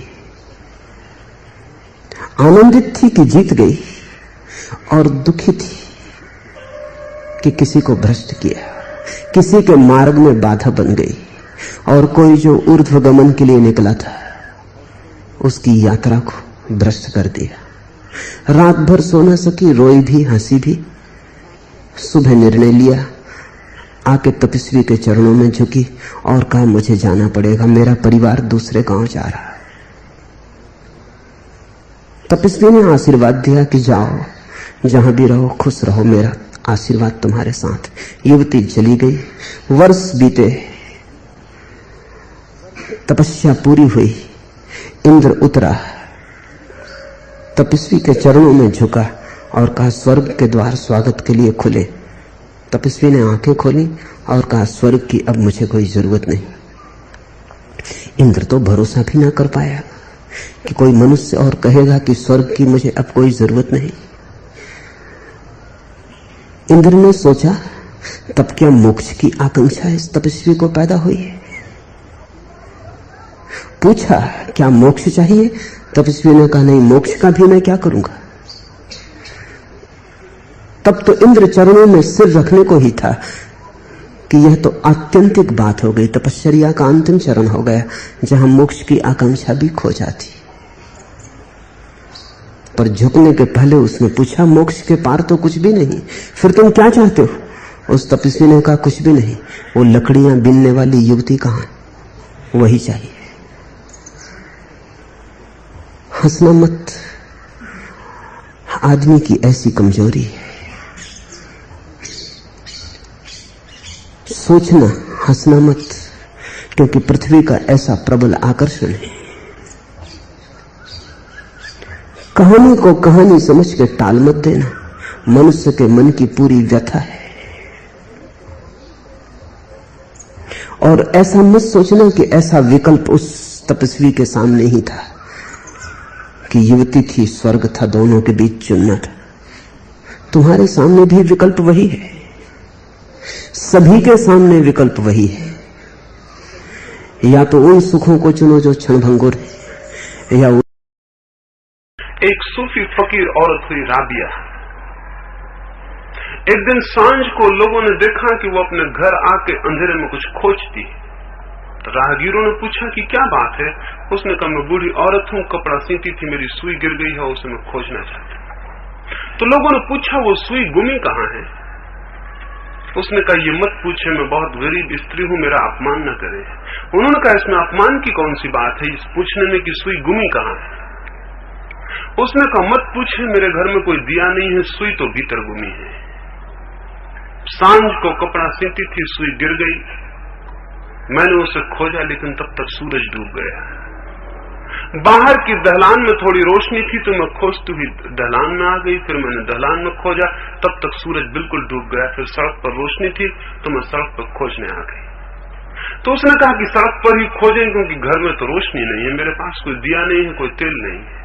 तो उन्होंने कहा कि पागल बूढ़ी औरत, तुझे ये भी पता नहीं है कि सुई जहां गुमी है वहीं खोजनी होगी, उसे बाहर खोजने से कुछ भी न होगा, चाहे वहां कितनी ही रोशनी हो, चाहे वहां कितना ही प्रकाश हो, चाहे खुद सूरज वहां मौजूद हो, तो भी खोजने से उपलब्ध नहीं होगा।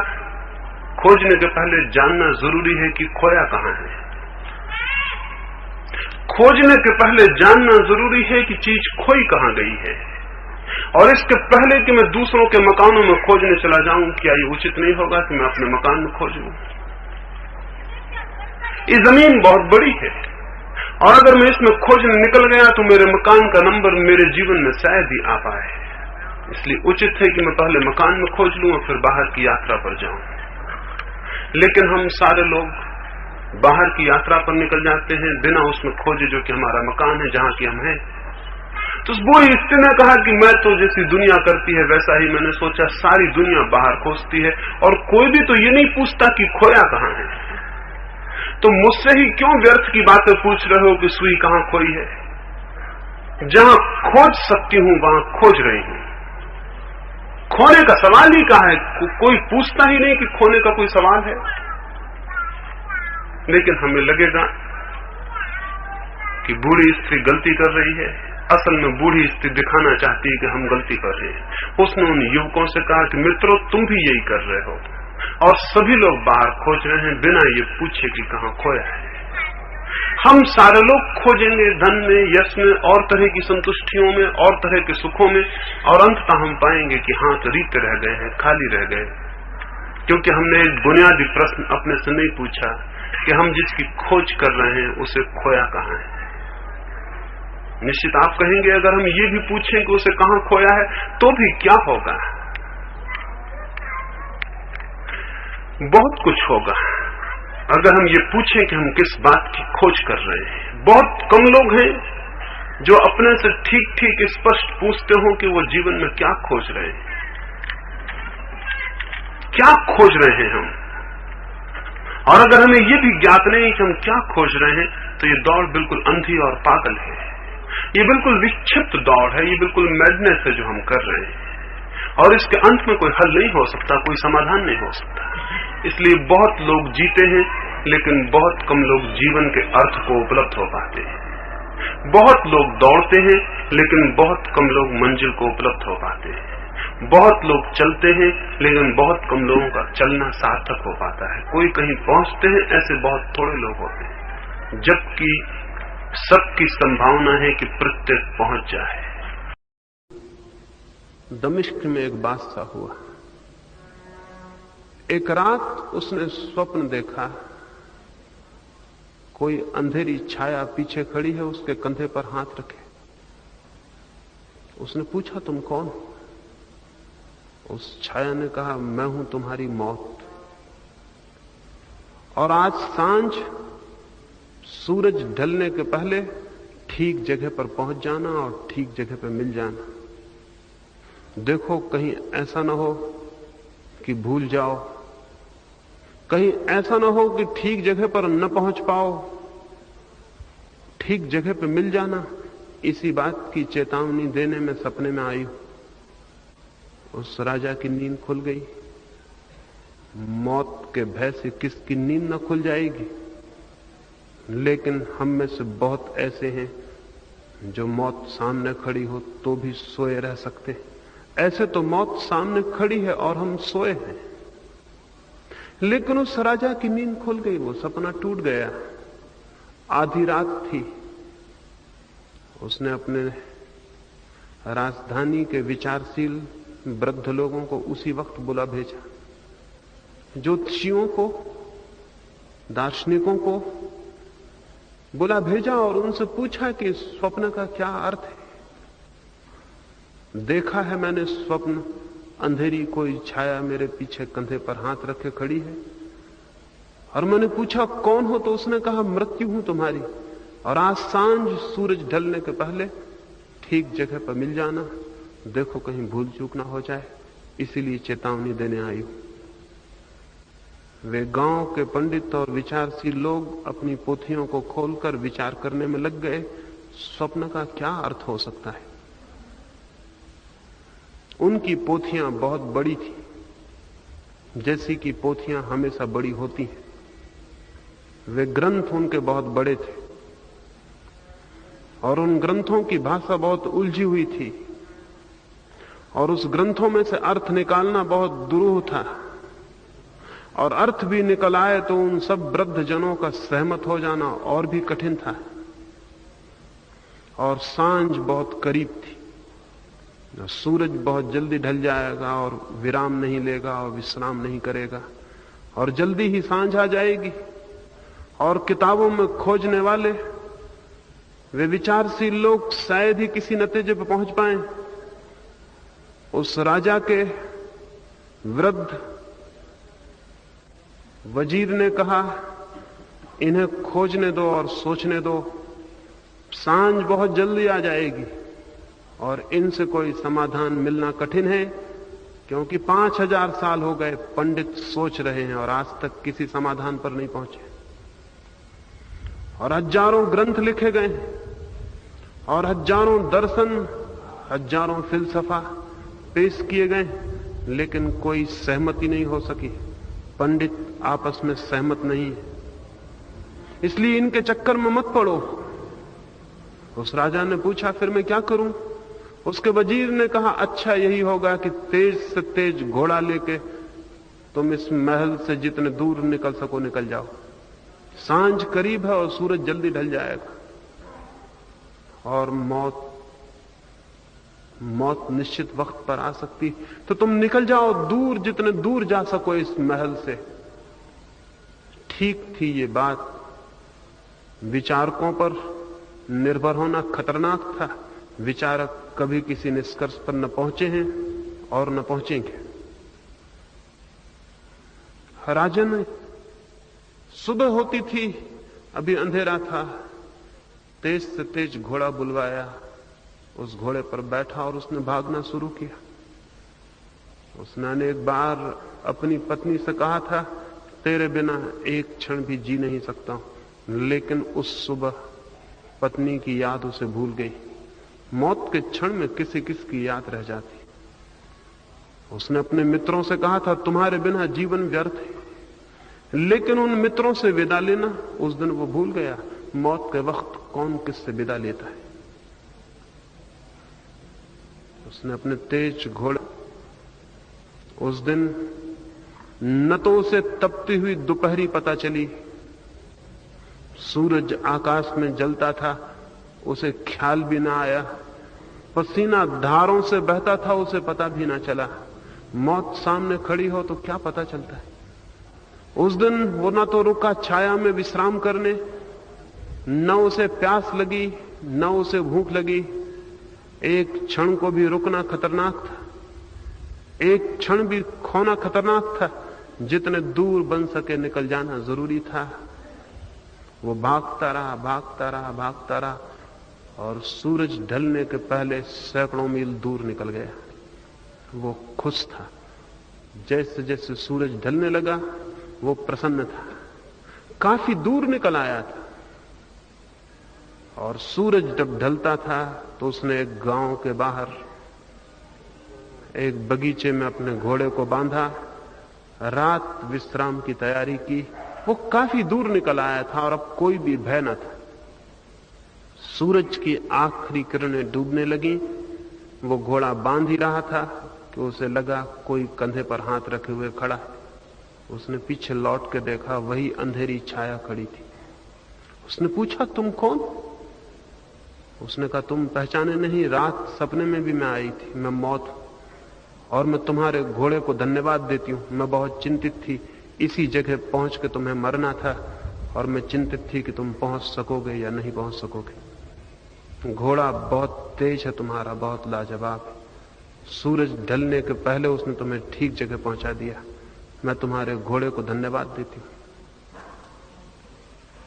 यह आदमी दिन भर भागा मौत से और सांझ मौत के मुंह में पहुंच गया। क्या आप किसी ऐसे आदमी को जानते हैं जो जिंदगी भर भागा हो और मौत के मुंह में न पहुंचा हो? शायद ही ऐसे किसी आदमी को आप जानते हो, क्योंकि बड़े मजे और रहस्य की बात यह है कि जो दौड़ता है वो मौत के मुंह में पहुंच ही जाता है, जो ठहरता है वो मौत से बच भी सकता है। मैं फिर से ये दोहराऊं क्योंकि ये बात 3 दिनों में आपसे मुझे कहनी है। जो दौड़ता है वो मौत के मुंह में पहुंच ही जाता है, लेकिन जो ठहर जाता है वो मौत से मुक्त हो जाता है, वो मौत से बच जाता है। ये बड़ी उल्टी बात है, क्योंकि हम तो यही जानते हैं जो दौड़ता है वो निकल जाता है। हम तो यही जानते हैं जो दौड़ेगा वही बचेगा, लेकिन आज तक किसी दौड़ते आदमी को बचते हुए देखा है? आज तक किसी दौड़ते आदमी को मौत से बचते देखा है? नहीं, आज तक कोई दौड़ता आदमी मौत से नहीं बचा, क्योंकि दौड़ने वाला चित्त इतनी उलझन में होता है कि वो उसे जान ही नहीं पाता जो जीवन है। दौड़ने वाला चित्त इतना अशांत होता है कि वो झांक ही नहीं पाता स्वयं के भीतर, जहां की वो है जो कि अमृत है। दौड़ने वाला दौड़ता है और जितना दौड़ता है उतना मौत के निकट पहुंच जाता है। घोड़ा जिनके पास तेज है, मौत एक दिन धन्यवाद देगी उनके घोड़े को, कहेगी कि तुम्हारा तेज था घोड़ा और ठीक वक्त पर ले आया। लेकिन जिंदगी में तो ऐसा मालूम पड़ता है कि जिनके पास जितना तेज घोड़ा है वो उतने ही आगे है। जिंदगी में तो ऐसा मालूम पड़ता है जो जितनी तेजी से दौड़ सकता है वो शायद उतना ही जीवन को पालेगा। लेकिन नहीं, जीवन के रास्ते बहुत अनूठे, बहुत रहस्यपूर्ण है। लाओ त्से हुआ चीन में कोई 2500 वर्ष पहले, उसने कहा अगर पाना है तो ठहर जाओ, अगर खोना है तो दो। जापान में एक फकीर था बोकोजू, वो लोगों को वृक्षों पर चढ़ने की कला सिखाता, और वो ये कहता था कि वृक्षों पर चढ़ने की कला के साथ ही मैं जागने की कला भी सिखाता हूं। अब फकीर को वृक्षों पर चढ़ने की कला सिखाने से कोई प्रयोजन भी नहीं, लेकिन उस फकीर ने बड़ी समझ की बात खोजी थी कि जागना और वृक्ष पर चढ़ना एक साथ सिखाना आसान था। जापान का एक राजकुमार उस फकीर के पास वृक्ष पर चढ़ना सीखने गया। कोई 150 फीट ऊंचे सीधे वृक्ष पर उस फकीर ने कहा कि तुम चढ़ो, और वो फकीर नीचे बैठ गया। राजकुमार जैसे जैसे ऊपर जाने लगा, उसने नीचे लौट कर देखा, वैसे वैसे फकीर ने आंख बंद कर ली। राजकुमार 150 फीट ऊपर चढ़ गया, जहां से जरा भी चूक जाए तो प्राणों का खतरा है। तेज हवाएं हैं, वृक्ष कपता है, आखिरी शिखर तक जाके उसे वापस लौटना है। सांस लेने तक में डर लगता है, और वो फकीर कुछ भी नहीं बोलता, चुपचाप नीचे बैठा है, न बताता है कैसे चढ़ो, न कहता है कि क्या करो। फिर वो वापस लौटना शुरू हुआ। जब कोई 15 फीट ऊपर रह गया, तब वो फकीर छलांग लगा के खड़ा हो गया, और उसने कहा सावधानी से उतरना, होश से उतरना। राजकुमार बहुत हैरान हुआ कि कैसा पागल, जब मैं 150 फीट ऊपर तब चुपचाप बैठा रहा, और अब जब मैं 15 फीट कुल ऊंचाई पर रह गया हूं, जहां से गिर भी जाऊं तो अब बहुत खतरा नहीं है। वहां इन सज्जन को होश आया है, चिल्ला रहे हैं कि सावधान, होशियारी से उतरना, बोधपूर्वक उतरना, गिर मत जाना। नीचे उतरा और उसने कहा मैं बहुत हैरान हूं, जब मैं 150 फीट ऊपर था तब तुमने सावधानी के लिए नहीं कहा, और जब 15 फीट नीचे से केवल 15 फीट रह गया तब तुम चिल्लाने लगे। उस फकीर ने कहा जब तुम 150 फीट ऊपर थे तब तुम खुद ही सावधान थे, मुझे कुछ कहने की जरूरत न थी।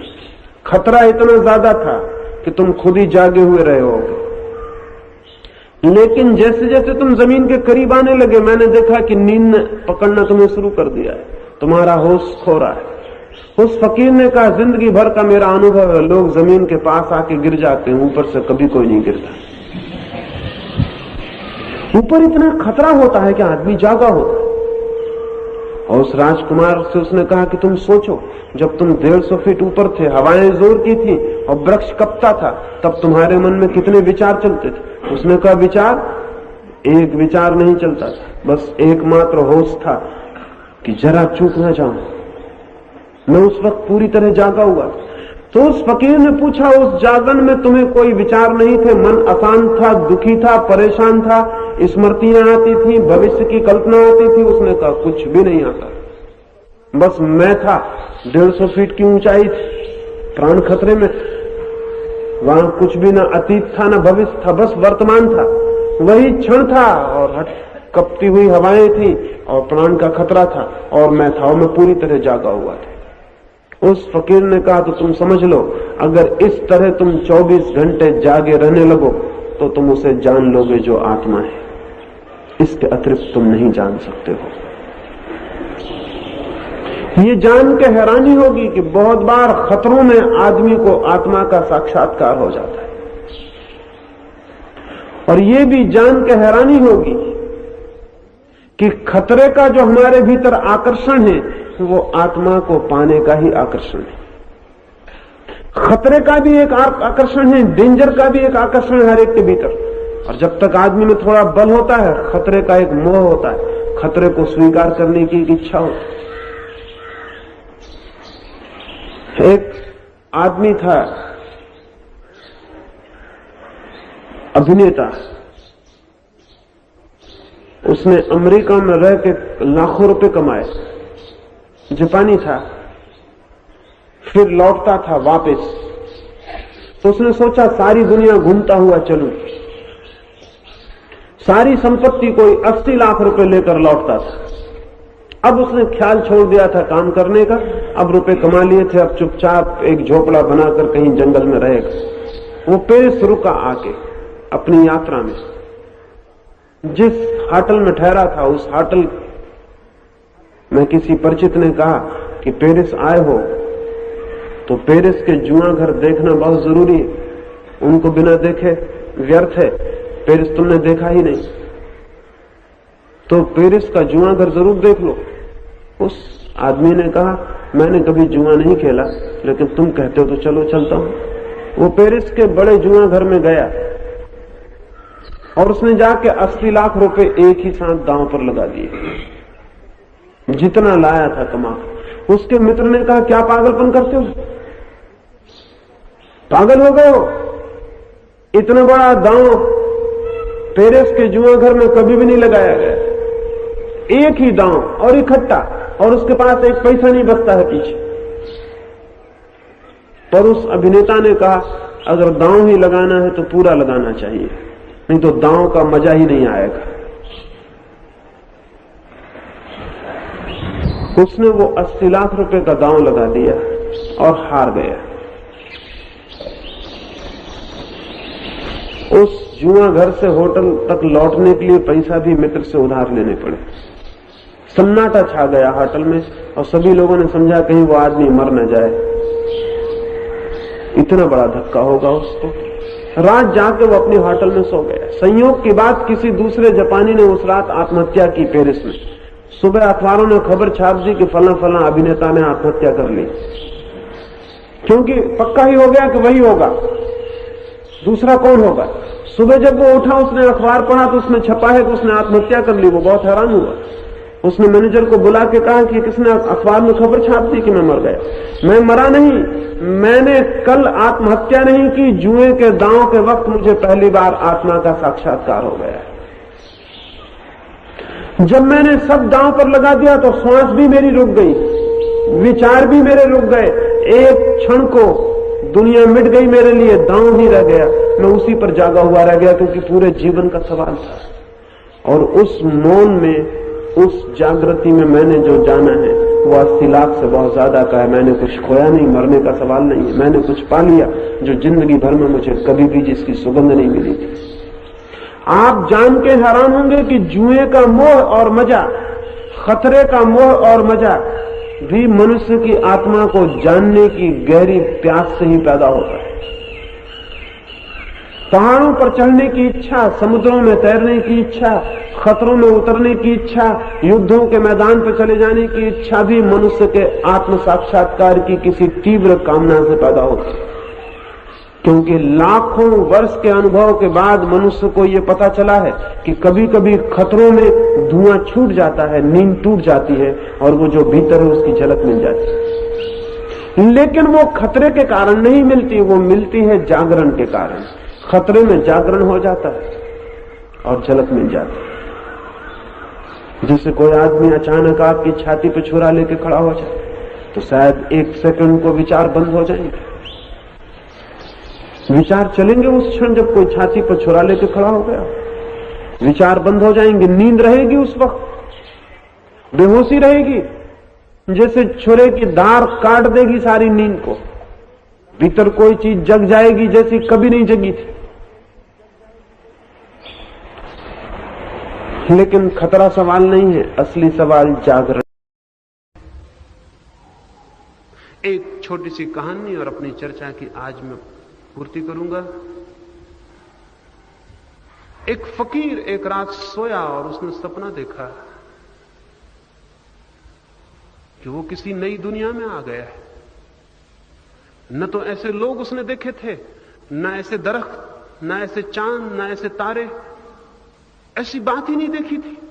ये क्या है? वो कहां आ गया है? उसने पूछा कि मैं कहां हूं? तो किसी ने कहा कि ये स्वर्ग है, ये भगवान के रहने की जगह।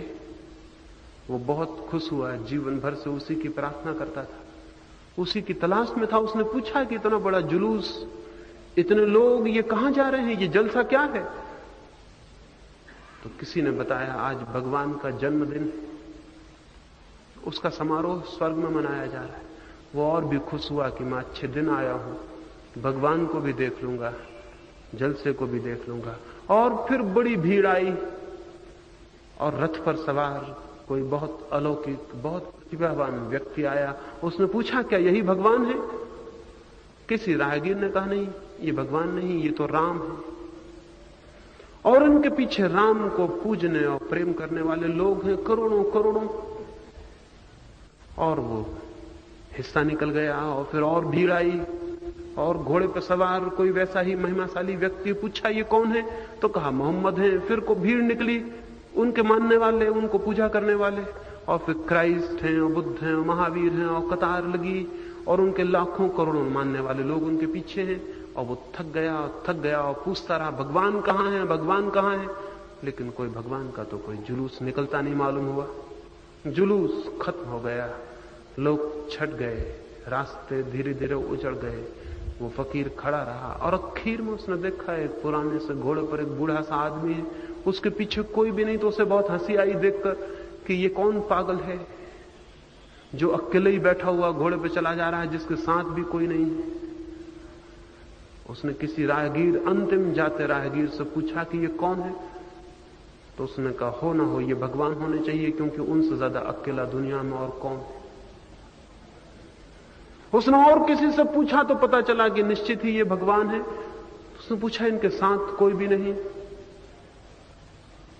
तो भगवान जो उस घोड़े पर सवार थे उन्होंने कहा कुछ लोग राम के साथ हो गए हैं, कुछ लोग कृष्ण के, कुछ क्राइस्ट के, कुछ मोहम्मद के, कुछ बुद्ध के, कुछ महावीर के, अब कोई बचा ही नहीं जो मेरे साथ हो सके। वो फकीर घबरा गया और उसकी नींद टूट गई और वो रोने लगा। और उसने कहा जो मैंने सपने में देखा है, काश वो झूठा होता और सपना होता, लेकिन जमीन पर भी तो मैं यही देख रहा हूं। भगवान के साथ कोई भी नहीं, धर्म के साथ कोई भी नहीं। धर्मों के साथ लोग हैं, धर्म के साथ कोई भी नहीं। भगवानों के साथ लोग हैं, भगवान के साथ कोई भी नहीं। एक सन्यासियों के आश्रम में एक नया युवक आया। वो आया था सत्य की खोज में, जैसे कि सत्य कहीं और जगह मिलता हो, ऐसा लोग सत्य की खोज में जाते हैं। वो भी निकला था। वो एक आश्रम में आके रुका, लेकिन 2-4 दिन में ऊब गया। आश्रम का जो गुरु था बहुत वृद्ध था और उसकी बातें थोड़ी सी थी, वो 2-4 दिन में चुक गई, समाप्त हो गई। उस युवक को लगा कि बस इतना ही ज्ञान है तो फिर यहां रुक के क्या करूंगा। लेकिन जिस दिन वो छोड़ने को था उसी दिन एक मेहमान सन्यासी और आश्रम में आया। वो सन्यासी बहुत ज्ञाता मालूम होता था। वह हर बात की बड़ी सूक्ष्म व्याख्या करता था। वह हर बात के समर्थन में वेदों से लेकर सारे उपनिषद और गीता खड़ी कर देता था। उद्धरण ही उद्धरण और शास्त्र ही शास्त्र। उसकी बात बड़ी वजनी और ताकतवर थी। रात बैठक हुई उस आश्रम के अंतेवासियों की। उस नए सन्यासी ने 2 घंटे तक ज्ञान की बातें कही। वो युवक जो छोड़ने वाला था वो भी सुन रहा था। उसके मन में हुआ, ऐसा गुरु हो तो कुछ सीख सकते हैं। एक हमारा गुरु है, वो तो कुछ जानता नहीं, 2-4 छोटी मोटी बातें जानता है, उन्हीं को बार बार दोहरा देता है। वो वृद्ध गुरु भी बैठ के सुन रहा था। उस युवक ने सोचा, आज इसको पता चल रहा होगा ज्ञान किसे कहते हैं, और आज मन में हो रहा होगा पश्चाताप, और आज मन में ईर्ष्या जल रही होगी, और आज मन में दुख हो रहा होगा। नए आए सन्यासी ने 2 घंटे तक बातें की, फिर गौरव से सबकी तरफ देखा। उस वृद्ध गुरु से पूछा कि मेरी बातें आपको कैसी लगी। वो वृद्ध हंसने लगा और बोला, मैं 2 घंटे तक बहुत कोशिश किया तुम्हें सुनने की, समझने की, लेकिन तुम तो कुछ बोलते ही नहीं। आदमी बोला, आप पागल हैं क्या? 2 घंटे मैं नहीं तो और कौन बोलता था? उस वृद्ध ने कहा, शास्त्र बोलते थे, तुम नहीं। वेद बोलते थे, तुम नहीं। उपनिषद बोलते थे, तुम नहीं। मैं तो बहुत कोशिश किया कि तुम भी बोलो, लेकिन तुम तो कुछ बोलते ही नहीं। स्मृति जब तक बोलती है तब तक आप नहीं बोल रहे। सीखा हुआ जब तक बोलता है तब तक आप नहीं बोल रहे। सीखा हुआ जब तक ज्ञान है तब तक ज्ञान नहीं है। इससे छूटे बिना कोई आगे नहीं जा सकता। शास्त्रों से छूटे बिना कोई सत्य तक नहीं जा सकता।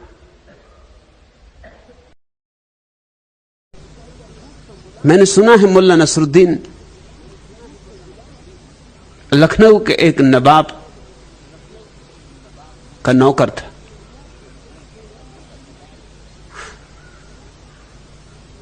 शुरुआत तो छोटी सी नौकरी से हुई थी, लेकिन कुशल आदमी है, चमचागिरी में कुशल, जल्दी ही नवाब के बहुत अंतरंग लोगों में हो गया। चमचे का अर्थ होता है झूठ बोलने में कुशल। चमचे का अर्थ होता है झूठ की कला में पारंगत।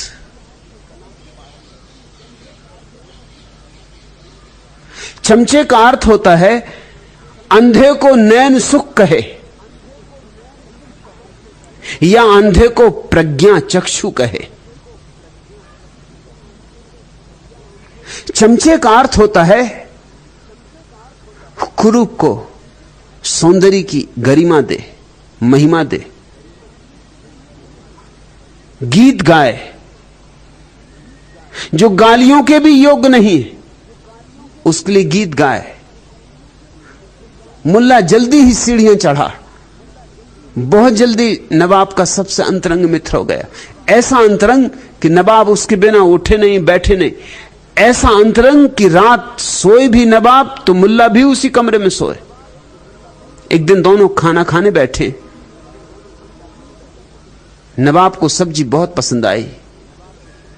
भिंडी की सब्जी बनी, नई नई, अभी ताजी ताजी भिंडियां आई।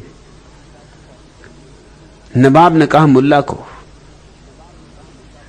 कि भिंडी की सब्जी भी बड़ी गजब की चीज है। मुल्ला ने कहा क्यों ना हो। अरे भिंडी के संबंध में तो शास्त्रों में ऐसे ऐसे उल्लेख है कि अमृत है भिंडी, कि 1000 रोगों की एक दवा है भिंडी, कि बूढ़ा खाए तो जवान हो जाए, कि कहानियां तो यहां तक हैं कि मुर्दों ने खाई तो जिंदा हो गए।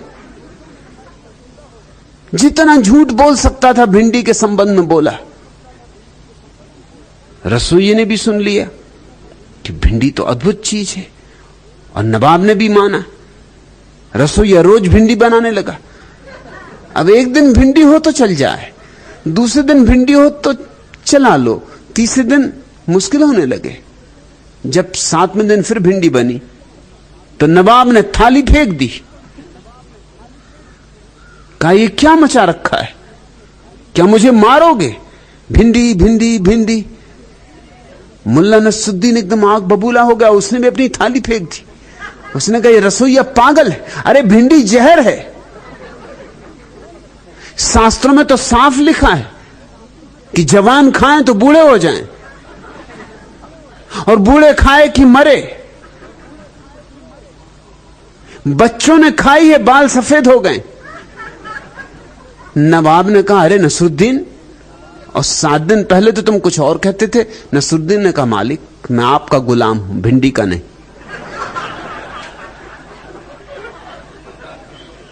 मैं तनख्वाह आपसे पाता हूं।